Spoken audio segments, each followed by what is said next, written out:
ETF index mutual funds నేర్చుకుని stock మార్కెట్లో రాణించాలనుకుంటున్నారా? వెంటనే ఈ నెంబర్కి కాల్ చేయండి.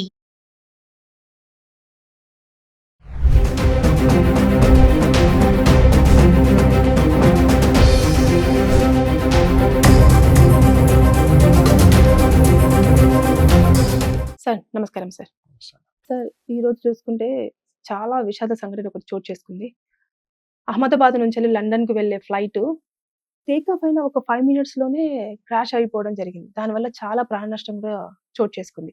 అసలు ఈ సంగతిని మనం ఎలా తీసుకోవచ్చంటారు? ఫస్ట్ ఆఫ్ ఆల్ సంగీత గారు ఇవాళ రోజు ఇది ఏదైతే జరిగిందో, ఇది ఎయిర్ ఇండియా ఫ్లైట్ ఏదైతే అహ్మదాబాద్, గుజరాత్ నుంచి స్టార్ట్ అయిన ఒక 5 నిమిషాలకే క్రాష్ అయిపోయిందో అది చాలా బాధాకరం. అందులో ముఖ్యంగా ఇప్పుడు మనకు తెలుస్తున్న న్యూస్ ఏంటంటే అందులో మొత్తం 242 ప్యాసింజర్స్ ఉన్నారు. ఇంక్లూడింగ్ పైలట్ అండ్ స్టాఫ్ అందరూ కలిపి క్యాబిన్ క్రూతో కలిపి అందరూ 242 మంది ఉన్నారు. సో, వాళ్ళందరి పరిస్థితి ఏంటో ఇంకా తెలీదు మనకి. అంటే ఎంతమంది చనిపోయారు, క్యాజువాలిటీస్ ఎంతమంది సివియర్‌గా ఇంజ్యూర్ అయ్యారు, ఇవన్నీ తెలియాల్సి ఉంది. అట్ ద సేమ్ టైమ్ ఆ ఫ్లైట్ మళ్ళీ కూలుతూ ఒక మెడికల్ కాలేజ్ హాస్టల్ మీద పడింది అని చెప్పి అంటున్నారు. అందులో కూడా నా ఇప్పుడున్న ఇన్ఫర్మేషన్ ప్రకారం అయితే ఒక 20 మంది మెడికల్ స్టూడెంట్స్ చనిపోయారు. అందులో లంచ్ టైమ్ కావడంతో ఇంకా ఎక్కువ మంది క్యాజువాలిటీస్ కూడా అయ్యే ఛాన్సెస్ ఉన్నాయి. ఆ నెంబర్ ఇంకా పెరగొచ్చు అని అంటున్నారు. సో, ఏ విధంగా చూసినా కూడా చాలా హృదయ విదారకమైన ఇన్సిడెంట్ అది. అదసలు జరగకుండా ఉండాల్సింది. బట్ అది ఎందుకయిందో ఏంటో తెలీదు. ఫస్ట్ ఆఫ్ ఆల్ ఆహ్, ఎవరైతే ఇప్పుడు ఈ బాధిత కుటుంబాలున్నారో వాళ్ళందరికీ నా సానుభూతి. ఫస్ట్ అండ్ ఫార్మోస్ట్ థింగ్ అది నేను చెప్దాం అనుకుంటున్నాను. And hour sincere condolences to them. And నేను ఈ టైంలో అదే చెప్దాం అనుకుంటున్నాను. వాళ్ళ ఫ్యామిలీస్‌కి వాళ్ళందరికీ వాళ్ళు చాలా ధైర్యంగా ఉండాలి. ఎందుకంటే ఇది చాలా బాధాకరం. మొత్తం దేశమంతా వాళ్ళతో పాటు ఉంది ఇప్పుడు. అది అయితే నేను చెప్పదలుచుకున్నాను. అండ్ మోస్ట్ ఇంపార్టెంట్‌లీ ఒకటి సంగీత గారు, ఇది ఏదైతే ఇప్పుడు ఇది ఎట్లా అయింది యాక్సిడెంట్? ఇది టెక్నికల్ ఫెయిల్యూరా ఏంటి? అన్నది ఇన్వెస్టిగేషన్ చేయాల్సి ఉంది. సో, దానికి మన దేశంలో ఏఏఐబీ అని ఉంది. అంటే ఎయిర్‌క్రాఫ్ట్ ఇన్వెస్టిగేషన్ బ్యూరో అని చెప్పి ఉంటది ఏఐబీ. సో, వాళ్ళ ఏంటంటే ముఖ్యంగా ఇలాంటి ఫ్లైట్ యాక్సిడెంట్స్ వాటి మీద ఇన్వెస్టిగేషన్ కోసం సెపరేట్ ఏజెన్సీ ఉంది మనకి బ్యూరో. సో, వాళ్ళిప్పుడు ఏఐబీ ఆల్రెడీ దీని మీద ఇన్వెస్టిగేషన్ ప్రారంభించారు. సో, తొందరలోనే మనకు ఎగ్జాక్ట్‌గా అసలు ఏమైంది? ఎలా అయింది యాక్సిడెంట్? అసలు ఇది మామూలు యాక్సిడెంటా? లేకపోతే ఇంకేమన్నా కారణాలా?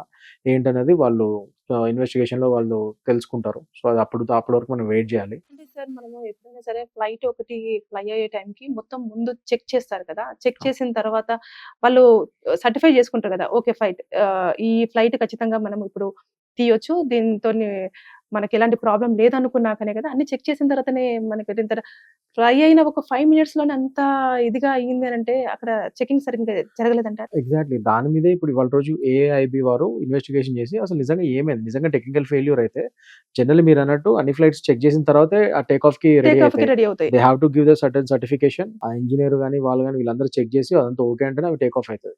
ఎప్పటికప్పుడు రెగ్యులర్ ఏ ఫ్లైట్‌కి ఆ ఫ్లైట్ ఆ స్పాన్‌లో ఎప్పుడైతే నెక్స్ట్ ఫ్లైట్ ఉందో ఈ లోపల ఏదైతే ఫ్లైట్ టేక్ ఆఫ్ అవుతుందో ఆ ఫ్లైట్‌ని ఖచ్చితంగా వాళ్ళు అన్ని చెక్ చేసిన తర్వాత టేక్ ఆఫ్‌కి రెడీ అయితదది. సో, అలాంటప్పుడు మరి టేక్ ఆఫ్ అయిన కొంచెంసేపటికే అది క్రాష్ అయింది అంటే నిజంగానే దానిలో ఇన్వెస్టిగేషన్ చేయాల్సిన అవసరం ఉంది. అదొక సంస్థ ఫెయిల్యూరా? మరి అది ఎయిర్‌క్రాఫ్ట్ నడిపిస్తున్న ఒక సంస్థ ఫెయిల్యూరా?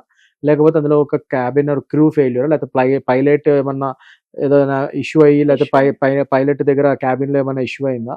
లేకపోతే పైలట్ వారు సడెన్‌గా ఏదో ఒక టెక్నికల్ ఫెయిల్యూర్ వల్ల ఏమైనా చేయలేకపోయారా? ఇలాంటివన్నీ మనకి ఏఐబీ అనే సంస్థ ఇవాళ రోజు వాళ్ళు ఇన్వెస్టిగేషన్ చేస్తే గాని అందులో మనకి బ్లాక్ బాక్స్ అని కూడా ఒకటి ఉంటది ఫ్లైట్‌లో. సో, ఆ ఓకే. బ్లాక్ బాక్స్ ద్వారా కూడా అసలు వాళ్ళు లాస్ట్‌లో ఏం జరిగింది? ఆ క్రాష్‌కి ముందు ప్రయాణికులు గాని, ఆ పైలట్ గాని వీళ్ళందరూ ఏమైనా మాట్లాడుకుంటే అవన్నీ అందులో రికార్డ్ అయితది. ఆ బ్లాక్ బాక్స్‌లో. సో, అది కూడా తీసి దాని ద్వారా కూడా ఇన్వెస్టిగేషన్ చేసే ఛాన్సెస్ ఉన్నాయి ఇక్కడ.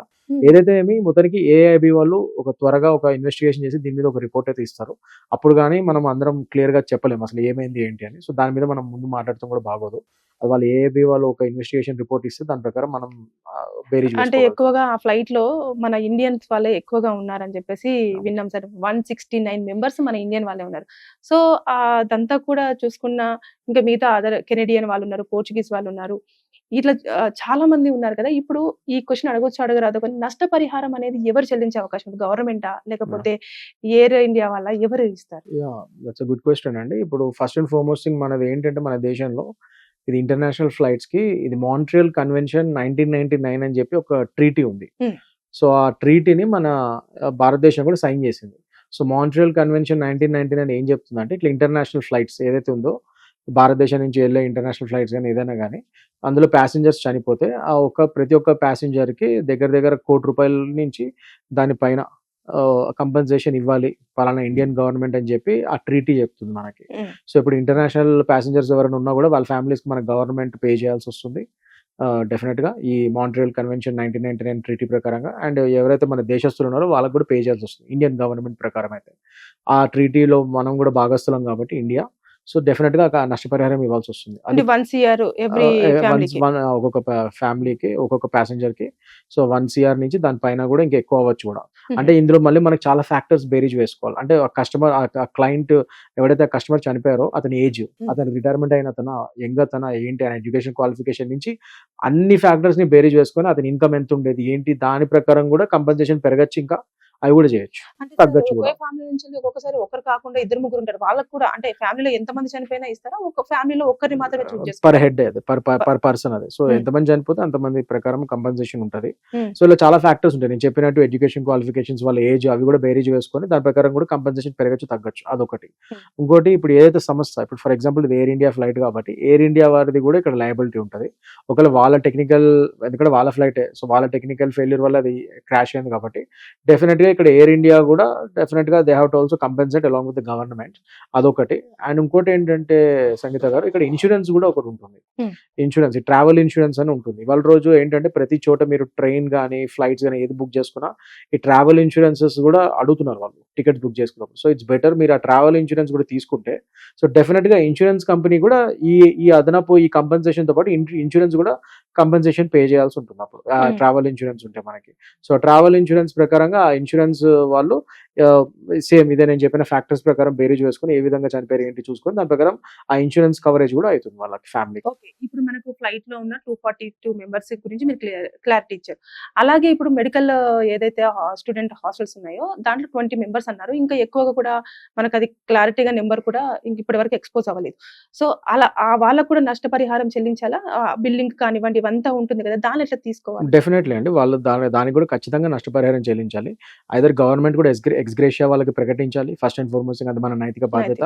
అట్ ద సేమ్ టైం ఆ చనిపోయిన వాళ్ళ కుటుంబాలకి ఇప్పుడు ఇక్కడ నేను చెప్పినట్టు ఒక ఎయిర్ ఇండియా సంస్థ వల్లనే ఫెయిల్యూర్ అయ్యి వాళ్ళ టెక్నికల్ గ్లిచ్ వల్ల, వాళ్ళ టెక్నికలిటీస్ ఫెయిల్యూర్ వల్లనే ఒక యాక్సిడెంట్ అయితే, సో డెఫినెట్ గా ఎయిర్ ఇండియా కూడా బాధ్యత తీసుకోవాలి. కాబట్టి ఆ చనిపోయిన కుటుంబాలు వాళ్ళ ఫ్లైటే ఆ బిల్డింగ్ మీద పడి ఆ 20 మంది చనిపోయారు కాబట్టి ఇంక ఇప్పుడు వరకు అయితే 20 మంది అని తెలుస్తుంది, ఇంకా నెంబర్స్ కూడా పెరగచ్చు. సో ఎంతమందికి ఎన్ని క్యాజువాలిటీస్ అయితే ఎంతమంది చనిపోయారో దాన్ని బట్టి గవర్నమెంట్ ఎక్స్గ్రేషియాతో పాటు ఎయిర్ ఇండియా వాళ్ళు కూడా కంపెన్సేషన్ ఇచ్చే ఛాన్సెస్ కూడా ఉన్నాయి. సో ఇవన్నీ ఏంటంటే ఫ్యూచర్ లో మనకి ఇప్పుడు ఏంటంటే ఇప్పుడే అయింది కాబట్టి accident, based on the AIB report, ఈ ఎయిర్ క్రాఫ్ట్ ఇన్వెస్టిగేషన్ బ్యూరో వాళ్ళ రిపోర్ట్ ఇన్వెస్టిగేషన్ నడుస్తుంది కాబట్టి వాళ్ళ ఇన్వెస్టిగేషన్ ఏదైతే రిపోర్ట్ ఇస్తారో ఆ రిపోర్ట్ బట్టి అసలు కంపెన్సేషన్ అసలు ఎవరు లయబుల్ ఏంటి అన్నది దాని ప్రకారం క్లియారిటీగా మనకు తెలుస్తుంది. నాకు తెలిసినంత వరకు అయితే ఇప్పుడు ఈ ఓవరాల్ గా బర్డ్స్ ఐ వ్యూలో ఇప్పుడు మనం చూస్తున్న ప్రకారం అయితే మాత్రం డెఫినెట్ గా ఫ్లైట్ క్రాష్ అవడం వల్ల చాలా మంది చనిపోయారు కాబట్టి ఎయిర్ ఇండియా వాళ్ళు కంపెన్సేట్ చేయాలి. అండ్ మన మాంట్రియల్ కన్వెన్షన్ 1999 ట్రీటీ ప్రకారం ఎక్స్గ్రేషియా ఇవ్వాల్సి వస్తుంది. అట్ ద సేమ్ టైం నేను చెప్పినట్టుగా మాంట్రియల్ కన్వెన్షన్ 1999 ప్రకారం ఇండియన్ గవర్నమెంట్ కంపెన్సేషన్ ఇవ్వాల్సి వస్తుంది. At the same time air India వారు కూడా బాధ్యత వహిస్తూ వాళ్ళు కూడా లయబిలిటీ ఉంది కాబట్టి వాళ్ళు కూడా కంపెన్సేషన్ ఇవ్వాల్సి వస్తుంది. అండ్ ఇంకా వాళ్ళకి ట్రావెల్ ఇన్సూరెన్స్ ఏదైతే ఉంటుందో కస్టమర్స్ కి వాళ్ళ దాని ప్రకారం ఆ ఇన్సూరెన్స్ కంపెనీ వాళ్ళు కూడా ఇవ్వాల్సి వస్తుంది. ఇప్పటికైతే వీళ్ళు ముగ్గురు ఈ కస్టమర్స్ ఎవరైతే ఫ్లైట్ లో ఉన్నారో కస్టమర్స్ వాళ్ళకి మాత్రం ఈ విధంగా అయితే పే చేయాల్సి వస్తుంది. అండ్ మీరు చెప్పినట్టుగా ఆ బిల్డింగ్ దేని మీద అయితే క్రాష్ అయిందో అందులో స్టూడెంట్స్ చనిపోయారు కాబట్టి వాళ్ళ ఫ్యామిలీస్ మాత్రం గవర్నమెంట్ అండ్ ఎయిర్ ఇండియా వాళ్ళు కూడా అక్కడ కంపెన్సేట్ చేయాల్సి వస్తుంది. అక్కడ ఇన్సూరెన్స్ రాదు, ఎందుకంటే ఇన్సూరెన్స్ వాళ్ళకి వర్తించదు, ఇది ఓన్లీ ప్రయాణికులకు మాత్రం వస్తుంది ట్రావెల్ ఇన్సూరెన్స్. అక్కడ మాత్రం గవర్నమెంట్ ఎక్స్గ్రేషియా ఆ స్టూడెంట్స్ కి, at the same time air India వాళ్ళ ఫ్లైట్ పడింది కాబట్టి సో ఎయిర్ ఇండియా వాళ్ళు కూడా అక్కడ బాధ్యత వహించాలి. మీరు ఇంతకు ముందు చెప్పినట్టుగా సార్ ఫస్ట్ ఏదైతే 1 CR ఇస్తారో దాంతో పాటు ఈ ఇన్సూరెన్స్ కూడా క్యాలిక్యులేట్ అవుతుందా సార్? డెఫినెట్లీ అవి సపరేట్ సార్. ఇప్పుడు గవర్నమెంట్ ఎక్స్గ్రేషియాతో పాటు ఏదైతే ఇప్పుడు నేను చెప్పినట్టు ఇందాక 1 CR మనం ఎలాగో గవర్నమెంట్ మాంట్రియల్ కన్వెన్షన్ 1999 ప్రకారం గవర్నమెంట్ ఇది వస్తుంది. ప్లస్ ఒకవేళ ఇక్కడ ఖచ్చితంగా ఎయిర్ ఇండియా వాళ్ళ ఒక బాధ్యత వహిస్తూ వాళ్ళ ఫెయిల్యూర్ వల్ల ఇదంతా అయింది అని ఏమన్నా నిర్ధారితమైన రిపోర్ట్ ఇస్తే AIB వాళ్ళు సో దాని ప్రకారంగా మళ్ళీ వీళ్ళు కూడా డబ్బులు ఇవ్వాల్సి వస్తుంది, ఎయిర్ ఇండియా వాళ్ళు ఆ ప్రయాణికులకి, అది కూడా అదనంగా వస్తుంది. At the same time insurance ఉంటే అది కూడా అదనంగా వస్తుంది. అదనంగా ఈ వస్తుంది. 3 కూడా రావచ్చు. ఇక్కడ ఏమైనా మనకు లీగల్ గా ఎవరైనా చనిపోయిన వాళ్ళ బాధితులకు సంబంధించిన వాళ్ళు లీగల్ గా ప్రొసీడ్ అయితేనే డబ్బులు వస్తాయి అంటారా, లేదంటే ఇది నార్మల్ గా గవర్నమెంట్ ఖచ్చితంగా ఇనిషియేట్ తీసుకొని చేయాల్సిన పని అంటారా? జనరల్లీ ఇది గవర్నమెంట్ ఇనిషియేట్ తీసుకొని చేయాల్సిన పని. బట్ ద సేమ్ టైం పలానా యొక్క కుటుంబీకులు వాళ్ళు ఇది క్లెయిమ్ చేయాలి. వాళ్ళు వచ్చి క్లెయిమ్ చేసి ఇలా ఇలా అయ్యింది, ఇలా వాళ్ళ ఫ్యామిలీ వాళ్ళు ఇలా చనిపోయారు కాబట్టి వాళ్ళకి ఇవ్వాలి కంపెన్సేషన్ అని చెప్పి ఏదైతే గవర్నమెంట్ ప్రకటిస్తుందో వాళ్ళ దానికి అర్హులు అని చెప్పి వాళ్ళు కూడా చూపించుకోవాలి, ప్రూఫ్స్ అవన్నీ చూపించుకోవాలి. అంటే అంతా ఏమేమి చేయాలి. చూపించాలి సార్ ప్రూఫ్స్ అంటే? డెఫినెట్ గా వాళ్ళ ఫ్యామిలీ మెంబర్స్ అని చెప్పి ప్రూఫ్ చూపించాలి. Hmm. అండ్ వాళ్ళకి ఏమైతారో చూపించాలి. అండ్ వాళ్ళకి ఏమేమి ఉన్నాయి, ఒకవేళ టికెట్ తీసుకుని దానికి ట్రావెల్ ఇన్సూరెన్స్ ఉంటే ఆ ట్రావెల్ ఇన్సూరెన్స్ విషయం కూడా చూపించాలి. ప్లస్ ముఖ్యంగా ఇక్కడ గవర్నమెంట్ పరంగా అయితే వాళ్ళకి government ex gratia and air India ఏదైతే ప్రకటిస్తుందో అవన్నీ వాళ్ళకి వచ్చే విధంగా ఈ ప్రూఫ్ చూస్తే సరిపోతుంది. అండ్ వాళ్ళ యొక్క ఇన్సూరెన్స్ ఏదైతే ఇన్సూరెన్స్ ఒకరు తీసుకొని ఉంటే ఆ ఇన్సూరెన్స్ వాళ్ళకి మాత్రం కంపెనీకి మాత్రం ఈ టికెట్ చూపించాలి. అండ్ గవర్నమెంట్ ప్రకటించిన నిర్ధారించిన ఈ ఎక్స్గ్రేషియా ఇవన్నీ కూడా చూపించి మరి మీరు కూడా ఇవ్వాలి ఖచ్చితంగా అని చెప్పి ఈ ప్రూఫ్స్ అని చూపిస్తే వీళ్ళు కూడా ఇన్సూరెన్స్ వాళ్ళు కూడా ఇవ్వాల్సి ఇన్సూరెన్స్ వస్తుంది. అమౌంట్ కూడా ఒకటి పర్టికులర్ గా ఫిక్స్ అయిపోయి ఉంటుందా సార్? అంటే ఇంత ఫిగర్ అని చెప్పేసి మీరు తీసుకునే దాన్ని బట్టి 25 lakhs ఉండొచ్చు, 30 lakhs ఉండొచ్చు, 40 lakhs, 50 lakhs అలా కూడా ఉంటుంది. అది తీసుకునే దాన్ని బట్టి ఉంటుంది. అది అంటే ఇన్సూరెన్స్ అనేది బిజినెస్ క్లాస్ yeah, అలాంటివి. అదే ఇన్సూరెన్స్ జనరల్ ట్రావెల్ ఇన్సూరెన్స్ ఎలా ఉంటుందంటే అది క్యాజువాలిటీస్ వాటి మీద అది ఫైనల్ కదా, చాలా రేర్ గా జరుగుతుంది ఇలాంటి యాక్సిడెంట్ కానీ అది కానీ. సో అందులో ఒకవేళ చనిపోతే మాత్రం 50 lakhs నుంచి పైన వరకు కూడా వచ్చే ఛాన్సెస్ ఉంటుంది ఇన్సూరెన్స్. Hmm. మామూలుగా ఇన్సూరెన్స్ ఎందుకు తీసుకుంటాం అంటే ఈ లగేజ్ పోవడాలు, Hmm. లగేజ్ మిస్ అవ్వడాలు, Hmm. లేకపోతే చిన్న చిన్న ఇంజురీస్ అవ్వడాలు, లేకపోతే ఏమైనా దెబ్బలు తగిలితే హాస్పిటల్ ఖర్చులు, వాటన్నిటి కూడా ట్రావెల్ ఇన్సూరెన్స్ తీసుకుంటారు. కానీ ఇక్కడ మనిషి చనిపోతే మాత్రం వాళ్ళ ఫ్యామిలీకి ఖచ్చితంగా 50 లక్షల నుంచి ₹1 కోటి వరకు కూడా ఇన్సూరెన్స్ అది క్లెయిమ్ అయ్యే ఛాన్సెస్ ఉంటాయి. Thank you sir.